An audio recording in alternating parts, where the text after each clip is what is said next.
پتہ نہیں اللہ پاک کو اس شخص کی کون سی ایسی ادا پسند تھی یا کون سی ایسی نیکی تھی کہ اللہ پاک نے اس بندے کے لیے اتنا رحم کیا کہ آپ سوچ بھی نہیں سکتے. کہتے ہیں کہ معجزات نہیں ہوتے، ایک وقت تھا کہ معجزات ہوتے تھے، اب نہیں ہوتے. تو ایک معجزہ ہوا یہ کہ لیبیا کا شخص ہے عمر نامی، یہ حج کے لیے سفر کرتا ہے اور جب ایئرپورٹ کے اوپر جاتا ہے تو اس کو سیکورٹی کلیئرنس نہیں ہوتی، اور سیکورٹی کلیئرنس نہ ہونے کی وجہ سے جہاز اڑان بھر لیتا ہے. اڑان بھرتا ہے جہاز اور اس میں فنی خرابی پیدا ہوتی ہے. جہاز کے اندر پائلٹ اس کو واپس موو کرتا ہے، ایئرپورٹ کے اوپر لینڈ کر دیتا ہے، اور عمر نامی شخص ہے جو اس کو دوبارہ کلیئرنس ملتی ہے، اور پائلٹ کہتا ہے کہ ہماری ایس او پیز ہے، ہم دروازہ اوپن نہیں کر سکتے.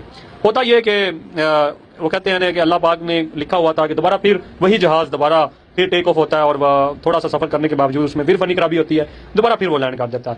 وہ شخص پھر اس کو کہتا ہے کہ وہ عملے کو کہتا ہے کہ دوبارہ مجھے سوار ہونے دے، لیکن وہ پائلٹ کی طرف سے جو کہ کوئی رسپانس نہیں ملتا، تو وہ پھر وہ مسئلہ وہیں کا وہیں رہ جاتا ہے. عامر نامی جو شخص ہے وہ ایئرپورٹ پہ کھڑے کا کھڑا رہ جاتا ہے. تیسری دفعہ کیا ہوتا ہے کہ جہاز اڑان بھرتا ہے اور اس میں پھر فنی خرابی پیدا ہو جاتی ہے. جب فنی خرابی پیدا ہوتی ہے اور جو پائلٹ ہے وہ کہتا ہے کہ اس دفعہ ہم اس شخص کو بٹھائیں گے جو ہمیں 3 دفعہ کہہ رہا ہے کہ مجھے سوار کیا جائے، میں نے بھی حج پہ جانا ہے اور میں بھی مسافر ہوں، بیت اللہ کا میں بھی مسافر ہوں. تو مسئلہ جہاز میں نہیں ہے، مسئلہ یہ ہے کہ ہم اس شخص کو چھوڑ کے آئے ہیں جس کی اللہ پاک نے حج یہاں پہ قبول کر لی ہے، تو کیوں نہ اس کو لے کے جایا جائے.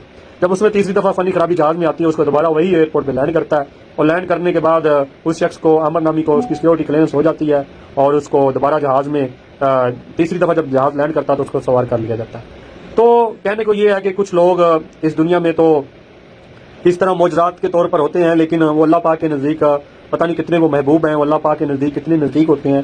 تو اللہ پاک نے اس شخص کی جو حج ہے یہ واضح لفظوں میں نظر آتا ہے کہ اللہ پاک نے اس کی حج قبول کر لی ہے، کیونکہ جس طرح ایسا معجزہ ہوا کہ 3 دفعہ جہاز میں فنی خرابی ہوئی تو اللہ پاک نے اس کی حج بھی قبول کر لی ہے. یہ لیبیا کا شخص ہے، عامر ان کا نام ہے، اور ان کی جو بار بار ان کی جو رکب تھی، بار بار اللہ سے نزدیکی تھی، وہ اسی بات کا ثبوت تھا. الحجاج داخلين كملوا لهم اجراءاتهم وركبوا في الطائره، الكابتن قال بنطلع ما بنستنى خلاص، سكر باب الطائره وطلع. جاني بتاع المدير امن المطار قال لي ان شاء الله غالب ان شاء الله ما يقسمت لي، قلت ان شاء الله الطائره ما تطير توجي في ماشي بيت الله ناوي النيه. خلاص ردوا قال الطائره عطل، كلموا الكابتن افتح السلوم بتاع الطائره خلي السلوم يجي يرفع الحاج اللي قاعد، قال ماني فاتح الطائره محركها والع.